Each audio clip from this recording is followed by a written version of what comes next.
Eh bien, allons-y. Nous avons ce soir un programme tellement chargé qu'on ne va pas commencer en retard. Bonjour à tous, bonsoir à tous. Alors, bonsoir à ceux qui sont venus parler de leurs livres.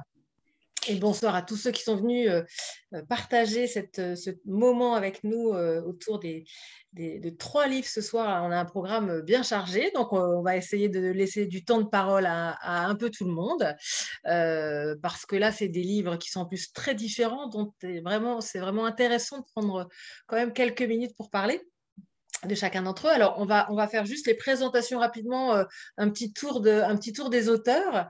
Et puis après, on rentrera plus dans le vif du sujet avec chacun d'entre eux. Alors, je vais dire en haut à gauche de mon écran, mais c'est peut-être pas le cas pour tous les écrans. Mais bon, je prends mon écran. J'accueille en premier Catherine Chabiron, que vous avez déjà vu, évidemment, si vous suivez les book clubs, le Link Connection. Enfin, il y a eu plusieurs moments avec elle. Catherine, en plus, elle est de tous les projets de livres dont on va parler ce soir. Donc, elle est quand même voilà, elle a une place centrale, un rôle central voilà, dans ces projets d'édition. Et donc, bravo, parce que parce que c'est pas simple d'éditer un livre. Donc là, 3 d'un coup, c'est presque comme le petit poussé dans le petit tailleur avec ses 7 d'un coup. On peut dire, Catherine a un beau challenge. Donc, Catherine qui nous parlera donc des trois projets. On a ensuite, alors moi, dans mon écran en haut à droite, Jean-François Brunet, qui a écrit Le joueur de pu. Ensuite, je descends d'un étage. Sous Jean-François, moi, j'ai Régis, qui est un des co-auteurs de Learning at Scale et que vous avez peut-être déjà vu, évidemment, enfin, si vous suivez nos émissions, nos vidéos sur son livre, justement, qui s'appelait déjà. Alors là, c'est Learning at Scale at Théodo. To Scale. Et effectivement, voilà. To Scale. To. Learning to Scale. Learning to Scale. Pas loin. To Scale at Théodo. Voilà. Et donc, on avait déjà parlé du premier livre ici. À côté de Régis, sur mon écran, nous avons François Lopez. Alors, François Lopez, il est venu, c'est le premier traducteur avec lequel nous allons échanger. Et donc, d'ailleurs, on va commencer ensemble, François, dans quelques minutes, parce que je trouve que c'est vraiment un super... voilà, moi qui lis beaucoup, alors, même de littérature venant de plein de pays, je trouve que les traducteurs sont vraiment une place essentielle. Et je trouve que c'est vraiment chouette d'avoir l'occasion de discuter avec un traducteur, parce qu'on apprend plein de choses aussi quand on traduit, j'imagine. Et puis, en bas à gauche de mon écran, Antoine Hagenauer, qui est le 3e du trio Catherine, Régis et Antoine, qui ont exploré Théodo. Alors, nous raconterons comment ils se sont un peu répartis peut-être les rôles au vu de leur connaissance du sujet, quand on discutera avec eux. Alors, on va tout de suite commencer. Alors, juste pour dire 3 livres d'un coup, pourquoi ? Parce que d'abord, c'est quand même super chouette d'avoir une profusion comme ça de livres qui sortent et qui sont très différents sur le Lean, qu'on va les retrouver au Lean Summit dans la librairie. Et si peut-être. Allez, au moins 2, allez, 2 sur 3, on va voir. On commence à négocier. Voilà. Donc, on espère pouvoir tous les retrouver. Et puis, il y aura de toute façon ceux qui sont déjà sortis et dont on a déjà parlé ici. Donc, de toute façon, il y aura pléthore de livres. Et on est super fiers comme ça d'avoir autant de choses à raconter sous plein d'angles différents, venant de secteurs d'activité différents. Ça montre aussi la vitalité de ce mouvement. Et donc, c'est vraiment voilà, cette envie de partager et de vous montrer aussi plein de choses, plein de façons différentes d'aborder ces démarches Lean. Et donc, ce soir, on va commencer du coup avec ces 3-là et puis on continuera avec ceux qui paraîtront peut-être un petit peu plus tard dans les semaines à venir. Alors, François et Catherine, qui est de tous les projets, commençons avec vous. Alors, j'ai amené la version anglaise que j'ai, Managing to Learn. Voilà, on a la même, ça tombe bien. Managing to Learn, c'est donc, je suis allée vérifier tout à l'heure, c'est donc un ouvrage qui est signé John Shook, un des premiers employés de Toyota en Amérique, et qui est paru en 2008. 2008, ça fait quand même un sacré bout de temps. Hein. Alors, qui a eu l'idée de commencer à s'engager dans ce projet ? Catherine, François, qui s'est dit, tiens, c'est le moment de traduire Managing to Learn. François, c'est François. Non, je pense que c'est Catherine. Honnêtement, je sais plus. Je sais plus, mais en fait, c'était Enfin, moi, j'y pensais depuis un petit moment parce que je donne des cours aussi à des étudiants et puis je fais un peu de coaching de A3. Et c'est vrai que c'est un bouquin de référence. Et, et très souvent, je me disais, tiens, enfin, je leur disais, si vous pratiquez l'anglais, ben, lisez ce bouquin parce que c'est vachement bien et tout ce que je vous raconte, en fait, c'est illustré dedans par une histoire qui provient de la vraie vie. Et puis là, je voyais les gens qui se regardaient le nombril et qui disaient, ouais, bon, c'est bien gentil, Ouais, le coach ou le prof ou le François, bah, finalement, il nous dit de lire de l'anglais, mais j'avais déjà perdu 70 à 80% de l'audience. ouais. Donc, Euh, difficile.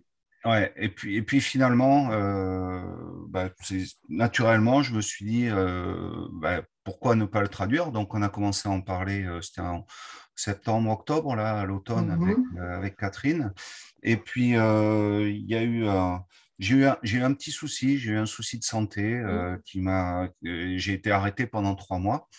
Et bah, comme on dit en ligne, d'un problème, on peut faire une opportunité. Et donc, je me suis retrouvé sur mon lit de douleur à devoir occuper mes journées et j'en ai profité pour me lancer dans la traduction. Alors, originellement, j'avais dans l'idée de faire juste la traduction du texte, mais vu tout le temps que j'avais devant moi, j'en ai profité pour apprendre le logiciel de PAO qui nous avait été proposé par l'éditeur. Et j'ai également fait la maquette, et puis j'ai fait les dessins, et puis une Un chose truc dans complet, l'autre. quoi. Voilà. Donc, Ouais. j'en ai fait pas mal. À la fin, là, la traduction des A3, j'en ai un peu bavé, mais autrement, c'était une expérience super enrichissante. Ouais. Juste, j'ai pas précisé, François, que ce n'est pas évidemment ta première traduction. Si vous connaissez le site ILF, notamment, vous voyez dans les rubriques articles traduction que nous proposons des articles traduits de l'anglais et que François en est un des principaux contributeurs. Donc, c'est ce qu'on se disait tout à l'heure. Je pense que même en les mettant bout à bout, c'était déjà plus d'un livre. Mais c'est vrai que c'est sans doute pas la même opération de traduire un article de quelques pages et puis un livre où là, c'est vraiment un Ouais. contenu beaucoup Je plus pense que dense. c'est la même différence qu'entre faire un batch et puis faire une fabrication continue. Oui, c'est ça. C'est- Je crois que c'est Michael qui disait ça marche bien quand ça se traîne intact, ce genre de publication. Et j'ai essayé de tenir le même rythme que celui de Michael, ce qui n'est pas forcément facile. Mais bon, depuis 3 4 ans, là, j'ai eu de l'aide aussi sur mes traductions avec des jeunes qui étaient intéressés et faire les traductions à trois, bah, Ouais, c'est ça. bien plus enthousiasmant et bien plus facile que les faire tout seul. Alors, ce qu'il faut dire, c'est que François, tu ne découvres pas le lean à travers les livres uniquement, parce que tu pratiques le lean dans ton boulot au quotidien Ouais, quasiment depuis depuis une 20 ans, vingtaine. alors même Ouais. avec peut-être différentes postures ou différentes activités autour du lean. Mais du coup, c'est ça que j'ai trouvé intéressant et ce que j'aimerais que tu nous racontes, c'est en quoi ces traductions sont aussi finalement une façon pour toi d'apprendre ou d'enrichir ta pratique. Voilà, Ouais. c'est pas le même, c'est pas En, enfin, c'est différent de lire un livre, mais c'est peut-être encore plus riche, je sais pas. ouais, en fait, quand on fait une traduction, je crois que la différence entre faire une traduction et lire, tout simplement, c'est qu'on n'a pas le même client. Quand on fait de la lecture, le client, c'est soi. Quand on fait une traduction, le client, c'est les personnes à qui on va transmettre le message de l'auteur. Et en ce sens, on a besoin réellement de se mettre à la place de l'auteur et de comprendre beaucoup plus finement ce qu'il a voulu dire. C'est-à-dire qu'on n'est pas seulement le, le receveur des idées de l'auteur, mais on est vraiment le messager. Et donc, il faut non seulement transmettre les mots, mais il faut également transmettre le sens. Et il y a certaines expressions idiomatiques qui sont totalement intraduisibles. Il y a certaines références qu'il est très difficile de traduire ou de retranscrire, sauf si on fait un petit peu de recherche bibliographique et de temps en temps, qu'il y a quelque chose que je ne comprends pas, mais je vais sur les sites, je regarde les expressions et puis j'essaie de comprendre. Alors, ça me fait progresser en anglais, ça me fait progresser en ligne et ça me fait également progresser finalement en pédagogie parce que j'ai besoin de réfléchir c'est presque de la sémantique, quoi. J'ai besoin de réfléchir réellement au sens de ce que je vais transmettre pour être certain que je vais retranscrire non seulement les mots, mais également l'état d'esprit et la réflexion de l'auteur. Du coup, alors là, je m'adresse d'ailleurs à Catherine et à François, parce que Catherine, je sais que tu as été de nombreuses fois coach de A3. Qu'est-ce qui vous a apporté ce livre particulièrement dans vos pratiques de coaching de A3 respectifs pour avoir envie de le traduire et le faire partager aux personnes qui pratiquent le Lean en France? Alors, juste pour juste donner, le livre, c'est l'histoire en plus, vraiment mise en scène, entre une personne dont je ne sais pas s'il a un rôle, enfin si c'est un chef ou un coach, mais qui demande à quelqu'un de faire un A3, et c'est aussi l'histoire du A3 entre cet élève, entre guillemets, et son coach. Donc, il se passe plein de choses, quoi. En fait, c'est ça le gros intérêt de Managing to Learn, c'est qu'on ne voit pas tellement le travail sur le terrain. Donc, c'est un exemple qui est pris, qui est inspiré du réel, d'ailleurs, que John Shook a pratiquement vécu personnellement quand Toyota s'est installé aux États-Unis avec la joint venture Numi. Ils ont été confrontés à des tas de problèmes de traduction de standards et de documents japonais. Et il s'agissait d'être efficace pour que les productions démarrent en temps et en heure, et bonnes du premier coup, et lean, etc. Et ce qui est vraiment fascinant, et c'est très unique dans ce livre, ça ne rend pas sa lecture très facile d'ailleurs, c'est que toute la progression, le cheminement de pensée du pilote de l'A3 est décrite. Donc au début, il va se jeter sur la première solution à laquelle il pense. Et petit à petit, son coach, qui est son patron, le patron du département, qui amène d'ailleurs plusieurs analyses, plusieurs coachs, enfin qui coach plusieurs A3 en parallèle d'ailleurs, son patron va le pousser à réfléchir et à retourner sur le terrain pour valider ses hypothèses, mieux comprendre les options de contre-mesure qu'on pourrait avoir, etc., etc. Et on lit ce qui se passe dans la tête du pilote de l'A3 et ce qui se passe dans la tête du coach. Et je crois que c'est assez unique. Voilà, François est en train de montrer, il y a en parallèle deux textes. Un, c'est ma tête et l'autre, c'est la tête de mon chef. Et encore une fois, ce n'est pas très facile à lire parce qu'en général, il faut d'abord lire ce que pense le pilote de l'A3 puis ce que pense son chef. Mais le rapprochement des deux est vraiment intéressant. Et le parcours d'apprentissage du pilote de l'A3 fait se poser plein de questions. C'est pour ça que ce livre est une référence, parce qu'il fait se poser plein de questions sur ce qu'est un A3, ce qu'est un apprentissage sur le terrain. François, toi, est-ce que ça a changé aussi ta pratique du coaching de A3 que tu peux faire? Ah oui. Ah oui, clairement. Pas plus tard qu'il y a 2 semaines, je donnais une journée de cours sur le A3, le Kaizen, la résolution de problèmes à l'INSA de Lyon. Ils ont une filière Lean là, qui est avec des étudiants de grande qualité. Et ça m'a permis d'accélérer le passage de mon message parce que je leur ai donné les modèles en français. Et à chaque fois qu'il y avait une question qui venait, je prenais le bouquin et puis je faisais référence. Et puis après, je leur disais, bon, ben là, le bouquin il est en anglais, mais dans un mois, il y aura certainement une traduction en français. Donc je faisais en plus de la promo. Mais ça m'a permis à chaque fois, les étudiants, bon, on leur tend des pièges, ils sont sympas, ils tombent dedans. Et derrière, ça permettait d'illustrer que finalement, ils n'étaient pas les seuls, que c'était normal qu'ils fassent ça et que ça faisait partie de leur processus d'apprentissage. Et donc, ça permet en fait de structurer le processus d'apprentissage et la progression de celui qui se fait coacher par un A3.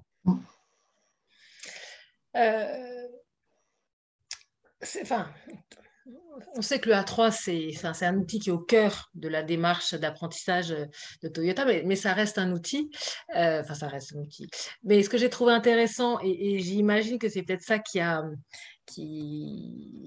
fait que ça ne se démode pas, entre guillemets.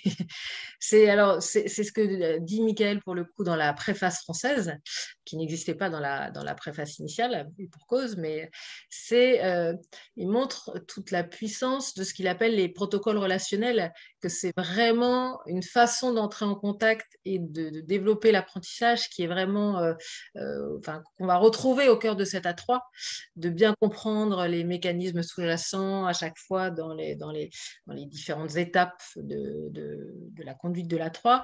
Et j'ai trouvé ça extrêmement intéressant. Est-ce que ça vous a poussé l'un et l'autre, hein, donc conjointement, parce qu'on ne sait pas très bien qui a eu l'idée finalement, mais à vous dire, c'est encore plus que jamais nécessaire de continuer à développer cet outil parce qu'il est vraiment un des outils phares de ce protocole relationnel si particulier dans le Lean.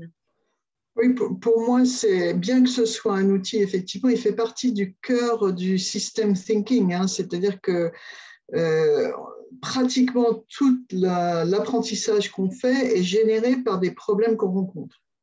Alors, évidemment, il y a des tas d'autres outils dans le Lean qui vont permettre de voir les problèmes, de les trouver. Mais cette technique de collaboration autour d'un problème avec les protocoles relationnels dont tu parles, avec tout le nemawashi, où il va falloir convaincre les autres acteurs de changer, parce que ça, on le voit dans Managing to Learn, qui s'appellera Manager pour apprendre. On voit bien ce travail où il faut aller chercher le consensus, répondre aux objections, écouter les uns les autres et parfois quand même pousser son idée après avoir entendu toutes les objections parce que quand même c'est peut-être la meilleure contre-mesure qu'on ait à ce stade.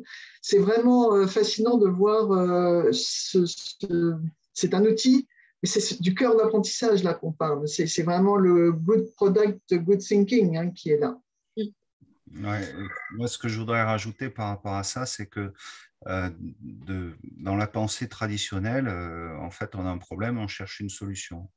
Et là, dans le bouquin, comme disait Catherine au départ,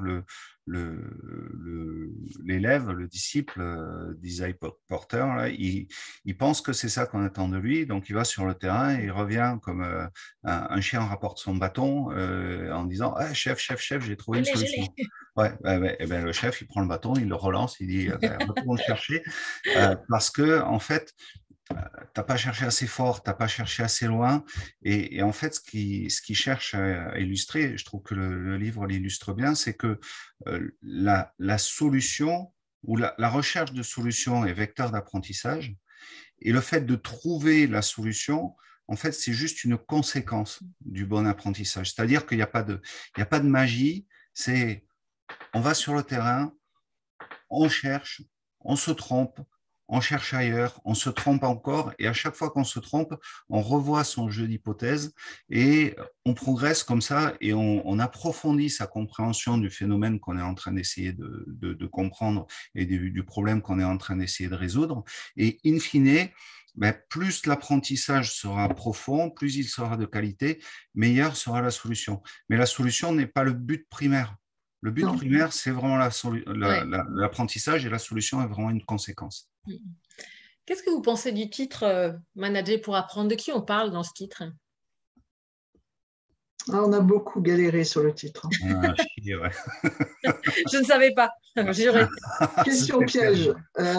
Moi, j'étais partisan de garder Managing to Learn, mais parce que c'est pas facile à traduire.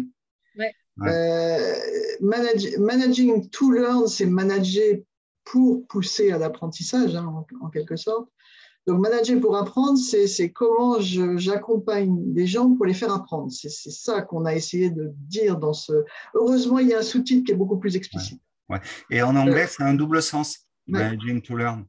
Managing to learn, c'est manager pour apprendre, mais c'est également Arriver à apprendre. To manage to do something, c'est réussir à réaliser quelque chose. Donc, c'est réussir à apprendre. Donc, c'est manager pour apprendre, mais en même temps, c'est réussir à apprendre. Et moi, ça fait des années que je me posais la question, comment je traduirais ce livre? Et pendant des années, je suis resté sur apprendre à apprendre. Et mince, il a déjà été pris. Ah bon? Ouais, ça, je savais. Oui, mais à l'époque, il n'avait pas été pris. Ouais, on n'a pas déposé suffisamment vite, François. Mais c'est un vrai, c'est un petit pincement qu'on a de ne pas réussir, de ne pas avoir réussi à donner ce double sens dans la traduction française. Bon. Je ne pensais pas que c'était une question aussi piège, c'était pas non, mais ça pose question, effectivement. Ça pose question et je vois que ça vous a posé question aussi à vous. Super. Alors moi, je dois l'avouer que j'attends vraiment votre traduction française parce qu'effectivement, c'est dur à lire en plus en anglais. Donc, je serai une des premières lectrices voilà. Donc, et du coup, ça sera vraiment.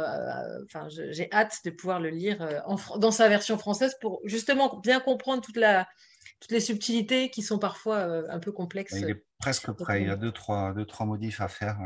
J'ai vu ça avec. Attention, il faut que le Lean Enterprise Institute le revoie. Oui. Bon, attention à ça. C'est l'ultime étape. Voilà. Super. Alors, à moins que quelqu'un ait une question vraiment, vraiment brûlante parmi les participants à poser tout de suite à François et Catherine, et dans ces cas-là, qu'il allume sa caméra et qu'il nous le déclame. Sinon, je passerai bien tout de suite au deuxième livre, sachant qu'on gardera un peu de temps pour les questions. Voilà. Mais n'hésitez pas, si vous avez une question quand même à poser, à ouvrir votre caméra et on prendra quelques instants. J'avoue que j'ai éteint les autres caméras, juste je vous le dis, parce que sinon, comme l'écran est quand même pas très très grand et qu'on est nombreux, voilà, c'est pour que les gens qui regardent aient un peu plus de place pour voir tous les visages. Alors, je vous propose de continuer avec Jean-François. Alors, Jean-François, alors là, ce n'est pas une traduction, c'est un livre écrit. Et c'est un livre qui est presque un objet d'une certaine manière, parce que c'est un 3 en 1, un truc autour d'un 3 en 1. C'est à la fois un récit de vie, ou d'expérience de vie autour du Lean, évidemment. C'est à la fois tout un jeu ou un récit autour d'un jeu. Et d'un jeu, et on va revenir dessus, qui est vraiment autour des flux tirés, d'où le nom joueur de flux. Et puis, il y a aussi de l'aspect vidéo qu'on peut capter avec des QR codes. Donc, voilà, c'est un truc qu'on peut lire de différentes manières. C'est pour ça que c'est presque plus un objet qu'un livre. Ça vient d'où cette envie? Enfin, comment c'est parti, ce projet de livre un peu hybride? Alors, Jean-François, pardon, j'ai oublié de commencer. Jean-François, 20 ans de Lean, dans différents secteurs. Tu as découvert ça il y a une vingtaine d'années en étant responsable du AP, c'est ça?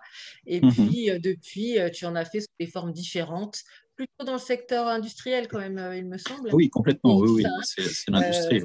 Voilà, avec du coup ce sujet des flux et de comment on travaille sur les flux au cœur de l'activité, de ton activité. Oui. En fait, à la base, c'est surtout, avant que ça soit ce livre-là, c'était un jeu, quoi. Ça a été ça à la base. C'est l'élément déclencheur. C'est l'élément premier, voilà, c'est l'élément premier, déclencheur. C'est un jeu qui a été créé, on va dire, il y a 5 ans à peu près. Et l'idée du jeu était de pouvoir convaincre, en fait, des dirigeants, tout simplement, à se mettre au flux tiré. Voilà. Alors, tout simplement est déjà bien ambitieux.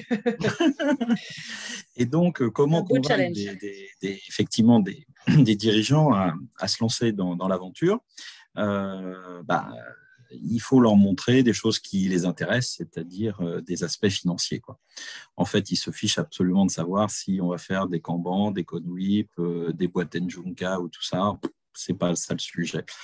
Donc, il faut convaincre par des chiffres.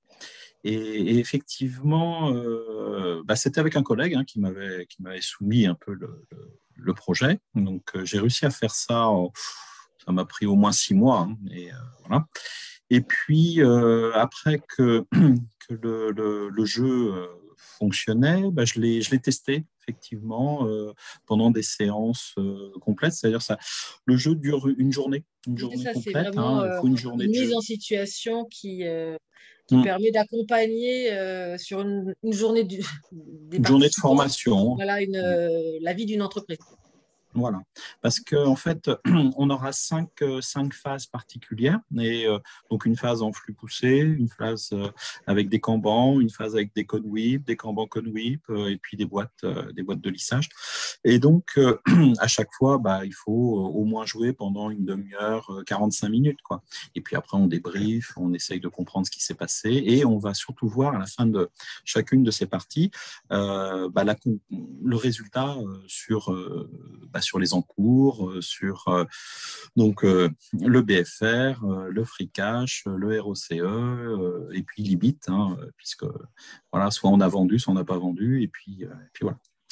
Donc toutes ces choses-là, normalement, nécessitent une bonne journée avec souvent une dizaine de personnes. Hein. On joue avec une dizaine de personnes. Puisqu'on se retrouve là aussi autour de 2 UAP et en plus qui ont des problématiques très différentes. Des UAP qui n'ont pas les mêmes tailles de lot parce qu'on n'est pas dans des mêmes processus. Industriellement, on a des fois des UAP avec des forges ou des fonderies, et puis des UAP qui seront plutôt proches du client et qui nécessitent sur lequel on peut en tout cas baisser les tailles de l'eau. Donc toutes ces problématiques-là sont incluses dans ce jeu. Et donc, quand il était terminé, finalement, c'était l'année dernière, hein, j'ai essayé d'en faire effectivement un livre à la base. Voilà. Mais il n'y avait pas assez de matière. En fait, c'était un petit peu ça mon problème, c'est bien qu'il y ait 5 parties, qu'on peut simuler une journée d'apprentissage avec un groupe. Malheureusement, il fallait remettre un peu de contexte. Et c'est là que je me suis dit que je pouvais, voilà, je me suis dit que là, ça pouvait être intéressant de raconter ce que moi aussi j'ai vécu hein, quand j'étais jeune ingénieur méthode dans l'industrie et que j'étais confronté au flux poussé. Alors, c'était effectivement toutes les approches coût standard, non qualité, etc. Donc, toutes ces choses-là. Du coup, voilà. On voit dans le livre tel qu'il est aujourd'hui et qui paraîtra, nous le souhaitons aussi avant le Lean Summit, c'est vraiment voilà, un tricotage, un maillage entre des bouts de vie, d'expérience que tu as pu vivre en tant que d'abord responsable UAP, puis au cours peut-être d'autres expériences. En tout cas, c'est vraiment inspiré de ce que tu as vécu en tant que… Même si ce n'est pas une autobiographie, hein, mais parce que ce romancé, il y a des choses qui sont complètement imaginaires, et puis, mais il y a du vécu. Et il y a du vécu de comment ça se passe dans une entreprise qui fait du lean, avec des équipes qui sont plus ou moins impliquées ou difficiles à impliquer, si j'ai bien compris, suivant, c'est plutôt ça. Voilà, suivant ce qu'on fait. J'ai pas souvent eu le sentiment d'être dans des usines qui faisaient du lean, mais bon, on essayait. Mais c'est bien ça la difficulté, c'est-à-dire que on avait beau mettre en place des chantiers Kaizen, faire des transformations, on transformait pas grand-chose, hormis quelques processus, mais voilà, pas les équipes en tout cas. Est-ce que c'est parce que le système n'était pas lean, le système autour? Oui, et puis surtout, très souvent, en fait, c'est à la base, j'ai souvent été confronté avec des patrons d'usine qui n'avaient pas cet état d'esprit, quoi. D'où l'idée d'essayer de les convaincre via des aspects financiers un peu plus concrets et consistants. C'est un levier, voilà, c'est un levier pour eux. Et voilà, donc c'était ça un peu l'approche. Voilà. Alors après, l'histoire des vidéos, alors là, c'est plus… c'est grâce à Catherine. C'est une lectrice avertie. Voilà, une lectrice avertie qui m'a fait remarquer que, effectivement, parce qu'elle a lu les premières versions, et puis elle me disait que c'était assez compliqué à suivre les phases de jeu. C'est pas facile, évidemment, de décrire tout un jeu. Alors, c'est un jeu qui se passe avec des Lego et effectivement, dans le roman, il faut pouvoir expliquer qu'on est en train de bouger un Lego bleu, un Lego vert, machin, mais bon, les gens, ils ne voient pas trop de quoi on est en train de parler. On a beau essayer de romancer tout ça, c'est pas facile et avec des dialogues, c'est pas évident. Donc, elle m'avait pas donné la solution, hein, là non plus. Non. J'ai fait un vrai travail de coaching. Bon coaching. Je lui ai posé le problème. Oui, c'est exactement ça. Ouais. Et effectivement, c'était un sacré problème parce que je voyais vraiment pas comment rendre le truc plus vivant. Voilà. Et puis finalement, bon, en fait, c'est avec un copain, une discussion, il me dit, mais tu pourrais en faire un film, quoi. Et donc, pourquoi pas? Alors, en fait, je me suis filmé en train de jouer les premières phases de chacune des parties. Voilà. Et puis, le film, après, on l'a un petit peu agrémenté avec des sous-titres, un peu de contexte, etc. Et puis, je me suis retrouvé avec 5 petits films, allez, on va dire, de 10 minutes, quoi. Et donc, suite à ça, j'ai mis ça sur une petite chaîne YouTube. Et après, on peut tout simplement, sur la chaîne YouTube, récupérer des QR codes. Et les QR codes, je les ai insérés dans le bouquin. Ce qui fait qu'on peut lire le livre. Si jamais on a un petit peu de difficulté à comprendre tout simplement ce qui est en train de se passer dans les dialogues, on va juste scanner le QR code. On se retrouve dans une séquence de jeu qui correspond au chapitre et on comprend un petit peu mieux ces phases de jeu. Donc l'idée, c'est vraiment ici d'aider le lecteur qui pourrait avoir des difficultés à matérialiser ou à visualiser les concepts, soit de flux tirés, soit même des flux poussés avec l'exemple dès le départ où on est avec un PDP. Quoi. Il y a des gens qui ne savent pas ce que c'est obligatoirement qu'un PDP. Quoi. Un plan de production. Ouais. Quand on discutait là un petit peu moi, je me dis, en tout cas, quelle contribution si on arrive vraiment à montrer, et c'est l'enjeu, à des gens que des choix de flux, alors de flux poussés ou de flux tirés ou de flux tirés d'une certaine manière, là-dessus, différentes façons de le vivre, si j'ai bien compris, au travers le jeu. Tout ça, de voir l'impact sur le bilan, sur sur un compte de résultats. Sur un compte de résultats. C'est juste une contribution essentielle pour convaincre des dirigeants. Alors, est-ce que je ne sais pas, est-ce qu'il y a des dirigeants qui l'ont déjà lu ou en tout cas joué au jeu et à qui ça a éclairé? Lu, non. Sur le jeu alors, le jeu, oui, il y en a qui ont joué, même le propriétaire de la boîte là, où je travaille a effectivement joué à ce jeu-là.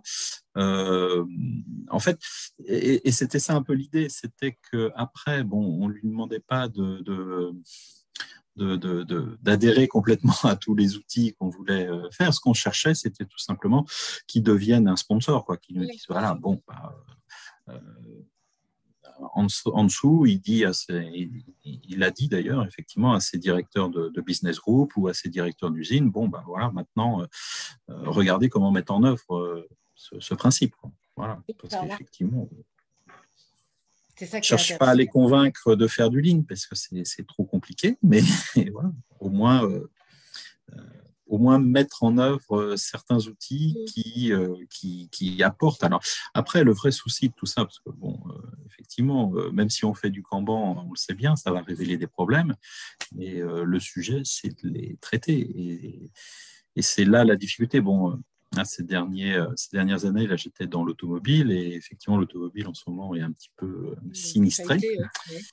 Et aujourd'hui, on n'avait plus les ressources, effectivement, pour mettre en œuvre, pour traiter les sujets qui apparaissaient. Donc, c'est un peu ça. Et ça, c'est le bon classique de l'automobile. C'est aussi, est-ce que c'est pas toutes les situations classiques des boîtes qui développent du lean dans un environnement, alors 4D pour les initiés, dans un environnement avec un management classique, on va dire, qui n'est pas orienté pratique Lean et Ouais. management Lean et visualisation de l'activité avec le Lean. Et là, on voit qu'il y a de la friction quand on est dans ce type de choses où les outils peuvent délivrer la performance attendue, mais en même temps avec des limites qui sont dues plutôt au système en place, quoi. Et oui. Bon. Donc, faut Mais essayer aussi de montrer l'exemple. C'est pour ça que le Lean Summit, ça peut être une bonne absolument. approche Donc, aussi, parce que voilà. pour ceux qui sont inscrits, qui nous écoutent, Jean-François fera un atelier en montrant justement, alors quelques étapes, puisque c'est 1 heure d'atelier versus une journée normalement de déploiement, mais en montrant quelques étapes du jeu qui permettent de vraiment lier, voir se dessiner le lien entre des choix en termes de gestion des flux et le compte de résultat. Donc c'est vraiment intéressant et peut quand même faire quelques déclics. Peut-être. Voilà, j'espère. Voilà. En fait, c'est ça. Le but, c'est de faire de ce jeu, c'est de faire des déclics dans certaines têtes de dirigeants, hein, voilà, tout simplement, pour qu'ils comprennent leur intérêt effectivement à se lancer si eux-mêmes ne sont pas obligatoirement convaincus à la base pour faire du Lean.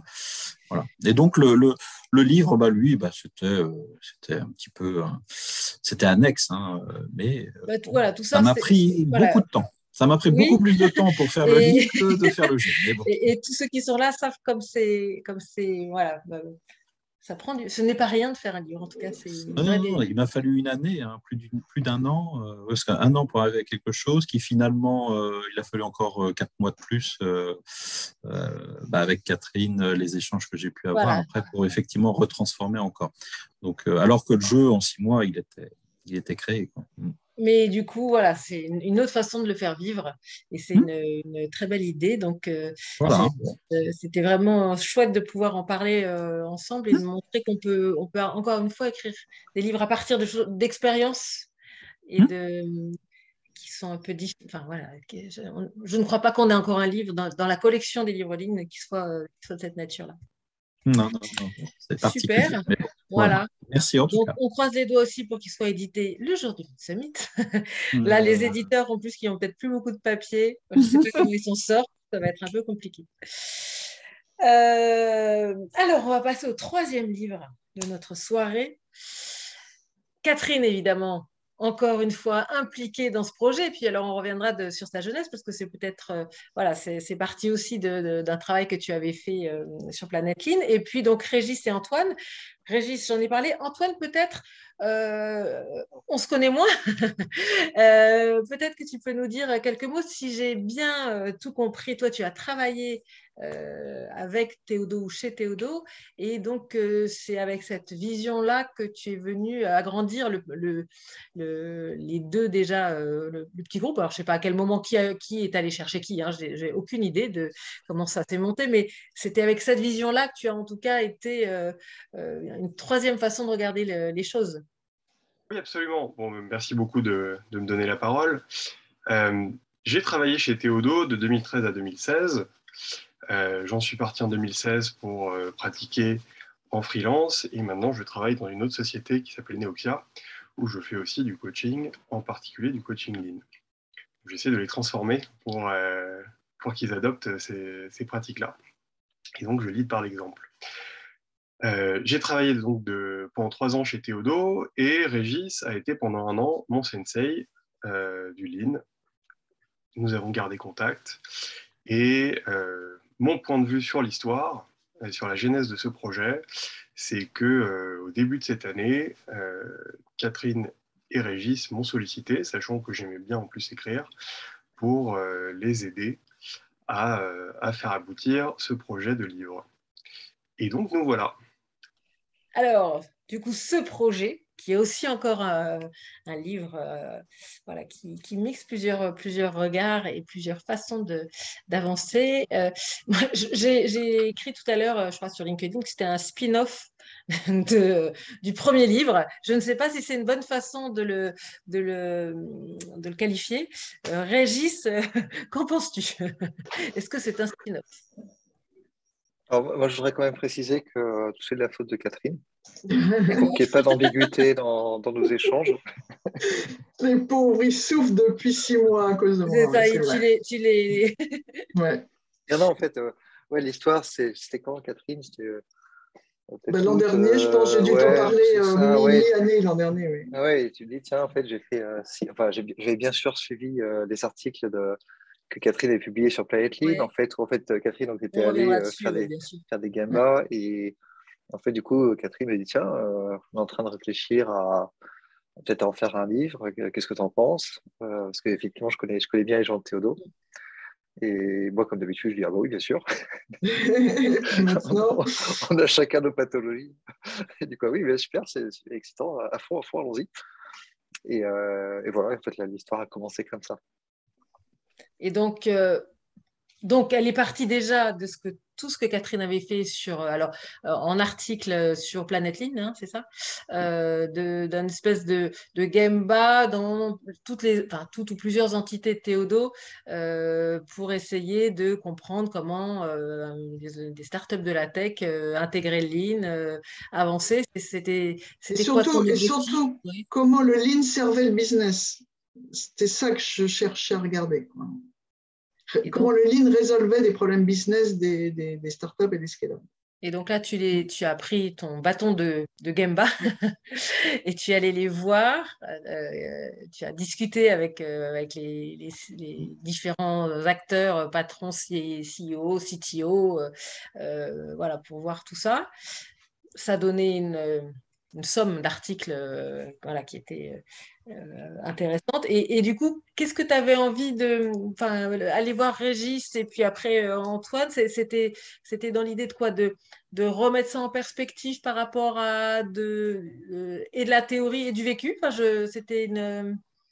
De mon point de vue, Learning to Scale avait été un super bouquin Là. pour expliquer une stratégie Lean dans le monde du digital et notamment dans le monde du digital qui croît vite et qui court véritablement le risque de l'embolie Big Company Disease, hein, de se retrouver avec toute la bureaucratie des grosses boîtes que j'ai parfaitement bien connue et qu'on connaît probablement tous. Et donc, Learning to Scale était passionnant, il était super bien écrit, très, très précis, très fin, il rentrait dans tous les détails du TPS. Moi, j'avais de mon côté toute cette matière Théodo qui était, je vais les voir je suis allé les voir sur le recrutement, je suis allé les voir sur les ventes, je suis allé les voir sur les flux projets.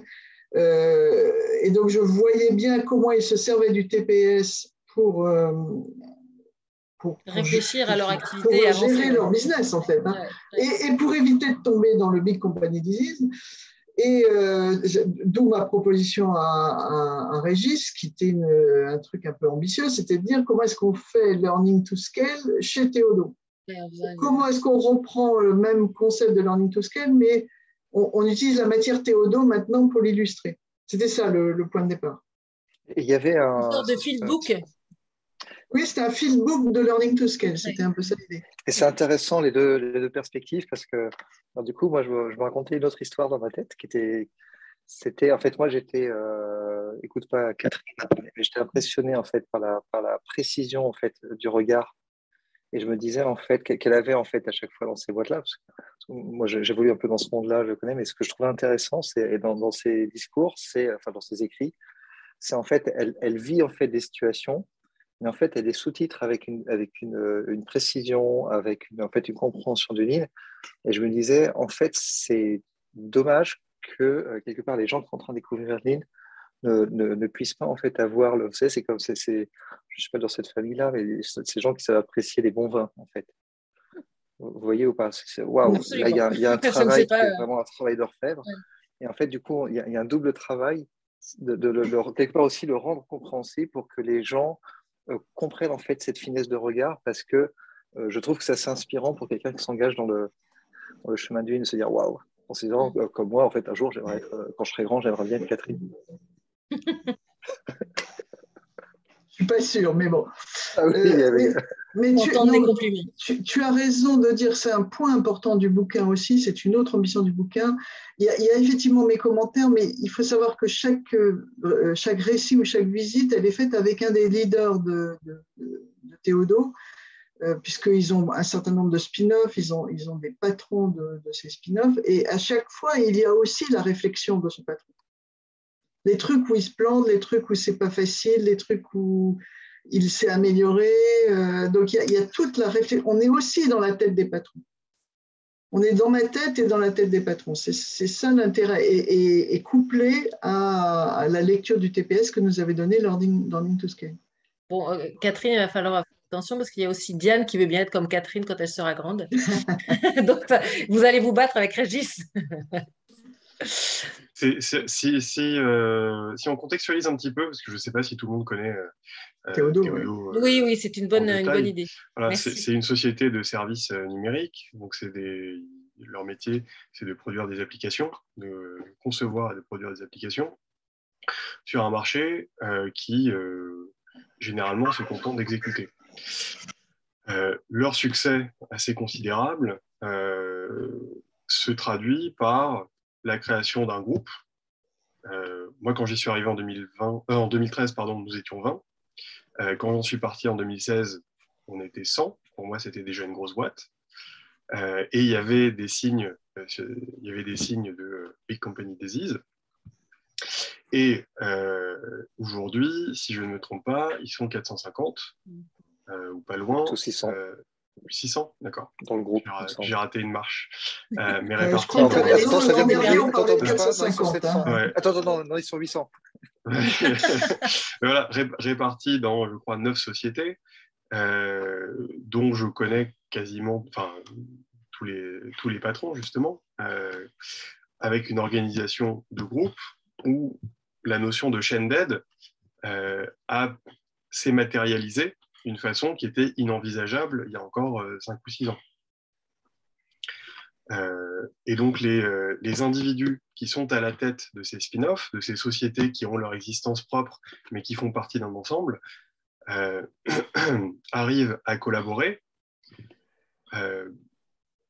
alors qu'ils atteignent déjà eux-mêmes une taille critique, une taille qu'on peut qualifier de critique, tout en maintenant un esprit, une capacité à réfléchir, une capacité à faire, qui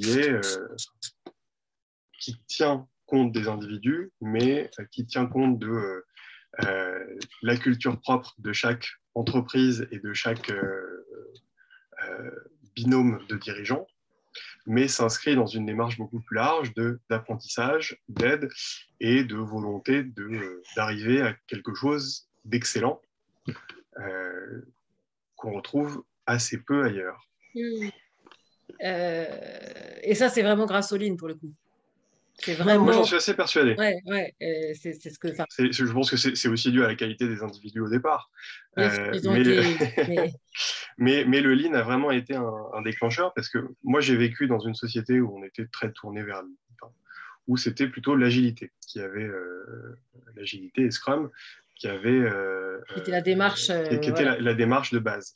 Et on a peu à peu enrichi cette notion pour en fait revenir à l'essentiel, qui est le Lean, ce qui a permis une croissance et une capacité à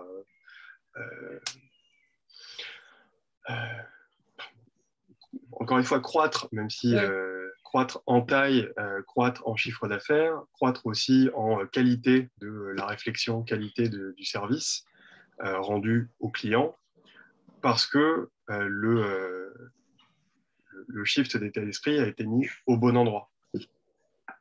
C'est ce que j'étais en train de penser, c'est ça qui les tire vers le haut. Enfin, c'est aussi que dès le départ, les deux cofondateurs ont vraiment pris ça vraiment au sérieux, quoi. Et ont eu vraiment alors, je dirais l'intelligence, mais en tout cas l'ambition de partager ça tout le long de leur ligne managériale. Et c'est sans doute pour ça qu'aujourd'hui, quand je dis leur ligne managériale, c'est au sein de chacune des entreprises du groupe. Et du coup, ça paye. Enfin, ça paye. Ils ont bien recruté les bonnes personnes, etc. Et ils ont créé je sais pas, cette chaîne dont tu parles, Antoine, c'est ça? Enfin, et ça se voit, enfin, ça se sent et ça se voit. Manifestement, c'est devenu l'identité du groupe. Oui. Oui, ça se voit différemment, mais on sent le TPS qui est sous-jacent dans chaque entité du groupe. Mais pas le TPS au sens de somme d'outils, hein, mais encore une fois, le TPS comme un outil, comme un système de pensée qui leur permet de voir quel est le prochain truc à faire sur le terrain dans telle ou telle situation et de garder le focus sur le client et les employés. Et du coup, ce qui est intéressant dans ce travail-là qu'on fait tous les trois, ce qui est fascinant, après c'est un bouquin, hein, donc c'est dur, mais ce qui est vraiment fascinant, c'est justement de concilier ces trois perspectives. Oui. C'est de se dire à la fois, quelque part, il y a le socle méthodo, quelque part, le TPS, etc., qui est un peu l'inspiration ou la source avec tout ce qu'elle. Il y a la vision des dirigeants, et c'est ce que disait Catherine, ce Lean for Business. Ça, c'est bien sympa, mais c'est pas que la théorie. Qu'est-ce que ça veut dire? Qu'est-ce que ça veut dire aussi, du coup, pour le business au sens large, pas uniquement d'un point de vue chiffre d'affaires, mais c'est quoi le ressenti des gens, c'est quoi la culture concrète, etc. Et après, il y a une troisième perspective, c'est justement le regard du sensei là-dedans. Donc, on essaye de concilier en fait ces trois perspectives pour regarder l'objet en fait de plein de dimensions différentes. Oui, c'est pour ça que je l'ai parcouru avec les gambas de Catherine, qui sont des points de départ de thématique ou de chapitre, enfin, je ne sais pas comment vous les avez, et puis avec le débrief dans la foulée, puis après des liens à faire avec des sujets que vous apportez, Régis et Antoine, j'imagine, voilà, pour mettre aussi ce relief sur toute l'expérience. Là aussi, on va avoir vraiment un livre pas commun, en plus sur une expérience vivante, hein. Enfin, là, Oui, qui est en train de se faire. On est dans une entreprise qui bouge là. Enfin, Ouais, qui est en on train la de... voit vivre, Ouais. en détail. Et avec effectivement ces différents regards. Donc, j'ai hâte aussi que vous le finissiez et que vous le traduisiez. Peut-être que François d'ailleurs serait OK, j'en sais rien. Oui, Parce qu'il est écrit en anglais. Il est en anglais, oui. J'ai découvert ça, effectivement. Mais bon. Un jour, il sera en français, c'est clair. Mais donc, c'est vrai que ça a l'air d'être vraiment intéressant de regarder, voilà, je fais ce regard, enfin, ces mouvements, mais on sent bien ces différents regards posés sur un objet, même si on est un peu plus qu'un objet, mais et qui va, et avec ces points de vue qui s'enrichissent et qui vont du coup donner quelque chose de vraiment intéressant. Alors, on a eu un petit commentaire, je crois que j'ai vu passer, de Diane aussi, qui voulait être Catherine, mais au-delà de vouloir être Catherine, Diane nous dit M33 fabrique des entreprises apprenantes au moins autant que des produits numériques et de la croissance. Non, non, c'est une question. Donc, est-ce que vous avez une réponse, enfin, ou des éléments sur cette question? Est-ce que M33 fabrique et des produits numériques et des organisations apprenantes? Est-ce que c'est comme ça que vous qualifieriez ce que vous êtes en train de regarder à vos 6 yeux? C'est ce qu'ils essaient de faire, hein. Je ne sais pas si on peut juste ramener ça à des entreprises apprenantes, mais ils sont en permanence en train de regarder leurs problèmes. Et regarder un problème n'est pas une crise d'hystérie collective, hein. C'est vraiment c'est la vie de tous les jours. J'ai un problème, qu'est-ce que je fais et comment je le vois arriver plus vite et comment je le résous mieux en collaborant mieux. Encore une fois, c'est comme dans Manager pour apprendre, la résolution de problèmes est au cœur de l'apprentissage et ils vont chercher les problèmes. Ils vont chercher les problèmes en étant sur le terrain, énormément sur le terrain. Et donc, du coup, comme ils vont sur le terrain, qu'ils voient les problèmes et qu'ils se donnent les moyens avec le TPS de voir leurs problèmes et que ce n'est pas c'est pas grave d'avoir des problèmes, au contraire, c'est encouragé, du coup, ils créent de l'apprenance. Je ne sais pas si Régis ou Antoine voulaient… Ouais, et on va avoir la chance du coup d'avoir Benoît au Lean Summit. Oui, absolument. Et moi, je m'attends en fait à ce qu'on réalise tous à quel point, par rapport à ta question, Alice, en fait, oui, je pense que c'est parfaitement délibéré. C'est pas un accident. C'est pas, tiens, on veut faire grandir la boîte et du coup, tiens, il y a ce truc-là, le TPS, c'est un moyen de faire grandir la boîte. J'ai plusieurs exemples de discussions, de scènes dans lesquelles Benoît, que je vois de temps en temps, je l'ai vu expliquer à ses équipes que ça n'intéresse pas juste de faire une boîte. Ça n'intéresse pas de faire du chiffre d'affaires. En fait, il veut faire une boîte dans laquelle les gens apprennent. Je pense que c'est très, très, très délibéré. Et je pense qu'il va nous expliquer. Donc, ça veut dire que tous les succès ne sont pas bons. Il y a une façon de réussir le projet. Et la façon de réussir le projet, c'est que ça va se faire par l'apprentissage. Et c'est ça qui est fascinant, je pense. Et qui est très lean. Dans ce qu'on fait, c'est de le voir. Ça ressemble à quoi? Oui, c'est ça, c'est très lean. Et ce n'est pas si fréquent de le voir se déployer. En vrai. Alors évidemment, il y a les livres sur Toyota, bien sûr, mais au-delà de Toyota, et là il y a pléthore de livres sur Toyota, mais au-delà de Toyota et sur des exemples plus récents, enfin en tout cas, il y en a très peu. Et ça pose une question de conception aussi, tout ça, parce que du coup, il faut voir pour qui on écrit, mais bien sûr on écrit pour plein de gens, donc au moins les gens qui sont autour de la table. Mais si on se dit aussi que on parle aux autres fondateurs de startups, etc., bien sûr que c'est beaucoup plus large que ça. Et tout l'enjeu qu'on a, c'est comment faire rentrer quelqu'un qui connaît peut-être pas encore bien le lean, qui connaît peut-être pas encore bien cet ovni, en fait, qui est le groupe Théodo. Et en fait, il y a tout un travail de comment en fait, guider le lecteur pour l'amener, déjà pour le prévenir, en disant, tu vas voir des choses, quelque part, fais gaffe, il y a des trucs que tu pourrais balayer comme ça, en disant, c'est bon, je le fais déjà. Donc, peut-être Antoine pourra nous raconter, mais il y a une question de comment est-ce qu'on prend le lecteur, on lui dit, tiens, fais gaffe, tu vas voir un truc, regarde ça, après, elle fait un framing, en fait, un priming, après de regarder l'objet, et après avoir un débrief en disant, ce que tu as vu quelque part, c'est ça. Et donc, il y a ce travail-là qu'on essaye de structurer. De modéliser, enfin, de rendre visible, enfin, de rendre accessible. C'est ça, en fait, c'est la façon dont on a construit les choses, c'est d'avoir au centre de chaque chapitre un récit de Catherine qui illustre une situation, permet à des personnages d'évoluer, de décrire les choses telles qu'ils les font, d'introduire chacun de ces gambas par des reframes, c'est comme disait Régis, voilà les choses auxquelles vous devriez faire attention parce que c'est exceptionnel, c'est quelque chose qu'on fait tous mais qu'on ne devrait pas. Il y a un petit exemple là juste pour nous faire toucher du doigt ça. Parce que j'en ai parlé avec Régis lundi sur certains sujets. Ouais. Et une fois qu'on en formule un, c'est super intéressant. Je suis désolée, je reprends un peu Ouais. On en a tellement, je plonge le nez dedans. On va t'en trouver un avant la fin. Ouais. Continue Antoine, pendant que Catherine cherche. Pendant que Catherine cherche. Ouais.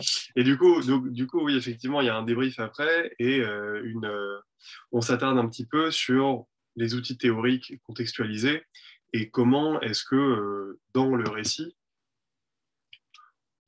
des choses qui sont évoquées, des scènes qui paraissent parfaitement naturelles, parfaitement normales, en fait, ont un côté extraordinaire d'une part, et comment elles se relient à des éléments théoriques du TPS qu'on va ainsi pouvoir développer en donnant au lecteur des clés sur un début de compréhension et une invitation à aller plus loin, une invitation à agir directement par petites touches, en douceur, mais chez vous, vous pourriez commencer à faire ça aussi. J'ai une image qui me vient en tête, mais qui est vous rendez visibles les fils invisibles, justement. Des fils de nylon qui ne seraient pas visibles pour quelqu'un qui ne pense pas les regarder. Finalement, vous mettez la lumière dessus pour qu'ils soient visibles. C'est vrai, c'est une bonne image. C'est ce qui me vient en tête. Oui, c'est un peu ça. C'est mettre des lunettes aussi. Il y a des choses qui sont sous nos yeux qu'on ne voit pas nécessairement et en mettant les bonnes lunettes, elles finissent par apparaître clairement. Cette boîte a été réalisée avec trucage. Ça s'appelle le TPS. Oui, c'est ça. Alors, du coup, là, Catherine a trouvé un Oui, reframe. quelques exemples, par exemple, un reframe sur la façon d'aborder les clients. Est-ce que le premier reframe que l'on voit, qu'on observe, c'est que au départ, un des leaders de Théodo poussait de l'information sur notre vie, notre œuvre chez Théodo, ou en l'occurrence, c'était Rodolphe de chez Sipios, on fait ci, on fait ça, on a collectionné tous ces logos de clients qui nous ont fait confiance. Enfin, on connaît tous ce genre d'offres. Et un des reframes du Lean et un des reframes qu'a fait Rodolphe dans sa tête, c'est de se dire mais non, ça ne fonctionne pas comme ça. Et c'est de commencer à entendre ce que le client est. Je ne dis pas ce que le client dit, parce que le client ne sait pas forcément clairement ce qu'il veut. Souvent, il commence par une solution. Et donc, on cherche à comprendre qu'est-ce que ce client-là, dans son contexte particulier, avec ses boss à lui, avec ses actionnaires, avec ses employés, a en tête comme problème à résoudre pour pouvoir ajuster une offre extrêmement ciselée et correspondant à son besoin. Donc, ce reframe-là, c'est je ne pousse plus une offre standardisée où je sais faire du code vite et bien. Je cherche à comprendre dans quel contexte et dans quel problème chacun des clients évolue. C'est un des milliers de. Oui, j'allais dire des milliers. mais c'est un exemple concret de comment une vingtaine de reframes on comme ça. passe d'une situation classique dans une entreprise, là en l'occurrence, concerne la vente, à une autre façon de le pratiquer avec un autre regard, un autre modèle. Absolument. Et on a des reframes, on propose des reframes aussi sur les postures de leadership, sur comment aborder les mauvaises nouvelles, comment se parler à des employés ou faire des gemba. Comment un patron sur le terrain fait des gemba. Il ne fait pas ça de façon très improvisée. Voilà, c'est ça. C'est très travaillé. Super. Alors, une question de François à tout le monde. Le reframe au format A3. Alors, est-ce que le reframe... Je ne comprends pas trop la question. En fait, ma question n'est pas innocente. Dans les cours que je donne à l'INSA de Lyon, les étudiants ont des projets et quand tu dis, Catherine, que le client arrive en disant « je veux telle solution, mettez-la en œuvre », je vois ça chaque année avec les étudiants et le premier truc que je leur demande, c'est « faites-moi le A3 du problème que le client cherche à résoudre ». Et du coup, ils reformulent complètement le sujet et la question sous-jacente, c'est quelle est la valeur de votre projet pour le client dans son contexte. Et le fait de les inciter à utiliser le format de A3 de résolution de problème pour reformuler la problématique du client, leurs profs me disent, une fois qu'ils sont passés entre mes pattes, ils ne pensent plus du tout de la même manière. Ils ont reframé aussi leur façon de voir les choses. Ils ont ouvert leur esprit et ils ne sont plus dans une posture juste d'exécutant, ils sont dans une posture où ils commencent à développer leur esprit critique. Bon, c'est pas facile, hein, ça leur prend du temps et puis je les vois 2 fois en 3 mois, donc c'est assez court. Mais le A3 peut également s'appliquer à ce genre de situation. Ça me fait penser à un reframe aussi intéressant, c'est passer d'un projet, parce que tout ce que fait une boîte qui code du numérique ou des applications, c'est des projets. Hein. Et bien, comment on arrête de penser projet et comment on reframe ça sur le produit? Comment on revient au produit? C'est exactement ce que tu viens de dire avec le problème du client. Comment on remet la discussion sur le produit et non pas sur le projet? Sur le client et non pas sur le process, etc. etc. Bon, ça me paraît quand même de bon augure quand ça va donc sortir. On croise les doigts là aussi pour que ça soit pas trop long. Est-ce que parmi les personnes qui sont avec nous, vous avez des questions, vous avez des commentaires? Alors, de Mathieu. Bonsoir et merci pour le partage de ce soir. Concernant les livres, je vais rentrer au capital de...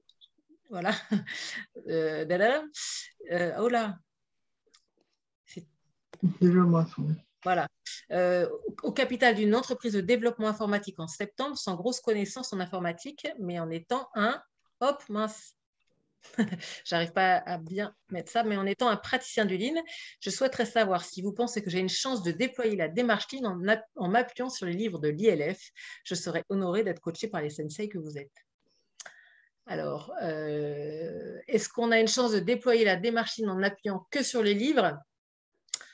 C'est peut-être un peu ambitieux, mais c'est un point de départ, hein, en tout cas. C'est un bon point de départ. Je ne sais pas ce que vous diriez les uns et les autres à cette question. Non, c'est un point de départ. L'intérêt d'un sensei, effectivement, c'est d'avoir quelqu'un qui a déjà ce modèle mental, ce système en tête, qui a les reframes en tête, justement, et qui peut vous faire gagner énormément de temps. Et en même temps, vous donner du temps pour que le reframe se passe dans votre propre tête, parce que c'est pas en donnant des solutions, c'est toujours pareil, hein, c'est pas en donnant des outils et des solutions qu'on progresse, c'est en faisant réfléchir à des problématiques. Donc, le sensei sert à ça. Il ne donne pas d'outils, il ne donne pas de solution, il ne met pas en place de management visuel, mais il fait faire des reframes. Et c'est là où on a besoin d'aide. C'est là où on a besoin d'aide parce que c'est compliqué de les faire tout seul. Compliqué parce qu'on aime bien rester dans sa zone de confort. Ouais. C'est compliqué de chausser même d'autres lunettes pour regarder d'autres choses si on n'est pas aidé. Ouais. Tout à fait. Moi, je rajouterais 2 remarques qui me viennent en disant cette question. La première, c'est que ce qui est bien avec l'exemple de Théodo qu'on met en avant, c'est qu'on montre que le Lean est particulièrement bien adapté à ces enjeux-là. C'est déjà, en fait, le message, c'est déjà fait, donc c'est faisable. La deuxième idée, c'est que moi, personnellement, ma pratique a été souvent dans ce domaine, mais que par le passé, j'ai exercé aussi dans le domaine médico-social. En ce moment, je travaille dans le domaine agricole. Et donc, il y a une notion d'agnosticité qui permet, à mon avis, même sans être expert d'un domaine particulier, de assez rapidement pouvoir s'adapter, chausser ses lunettes et voir des choses que les gens qui travaillent au quotidien dans leur domaine dont ils sont parfois très experts ne voient pas eux-mêmes. Donc, tout ça est d'avoir, de toute façon, tout ça est d'avoir. Est-ce que nous avons d'autres remarques, d'autres questions? Nous avons déjà dépassé un peu le temps de notre soirée. Je vous laisse venir s'il y en a besoin. Moi, je vous annonce juste au moins le menu et la date de la prochaine session de notre Lean Connection. Ça sera donc j'ai un doute, mais non, c'est ça. C'est le mercredi 22 juin. Et on continuera en plus à parler de livres parce qu'il y a une telle production que voilà, on continue. Et c'est vrai que c'est des bons moyens aussi de regarder plein de choses de différentes manières. Et là, on va encore plonger. Alors, c'est un livre qui est assez connu, qui est paru depuis quelques années en espagnol et qui vient d'être aussi traduit en France. Donc, on aura aussi peut-être un traducteur. C'est le livre qui s'appelle La boulangerie Lean. Et alors là, c'est comment, voilà, dans une boulangerie, on peut faire du Lean aussi, ce qui n'est pas non plus un secteur dans lequel on s'attend forcément à ça. En tout cas, quand on connaît pas, quand on sait pas très bien ce qu'on peut attendre d'une démarche Lean. Et donc, c'est Marie-Pia Ignace et un des traducteurs du livre qui seront là pour en discuter avec nous. Donc, c'est un tout petit livre, hein, tout petit au sens, il fait pas 500 pages, là aussi, on voit vivre la boulangerie. Donc, je vous incite à aller le regarder et puis on pourra du coup en discuter. Si vous l'avez lu, très bien. Puis sinon, venez poser les questions et nous écouter en parler le 22 juin. Nous serons ravis de vous accueillir encore ici à nouveau. J'ai l'impression que tout le monde vous dit merci, donc je vais moi aussi vous dire merci d'être venu ce soir nous présenter en avant-première mondiale, internationale, galactique, vos livres apparaître. On a vu sur des sujets très, très différents et donc qui vont venir enrichir toutes les façons de parler du lean et ça, c'est vraiment chouette. Donc, encore un grand merci et on se retrouve évidemment le 22 juin et avant ça, le 14 et 15 juin au Lean Summit pour ceux qui auront la chance d'y être, puisque nous sommes déjà presque au complet.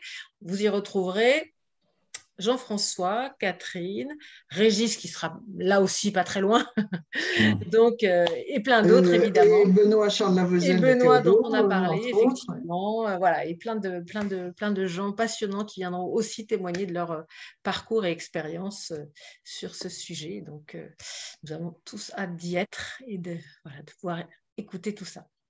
Merci. Très bonne soirée à tous. Merci beaucoup. Merci beaucoup. À bientôt. Merci. Bonne soirée. Bonne soirée. Merci, au revoir. Au revoir. Au revoir. Hop. Arrêtez.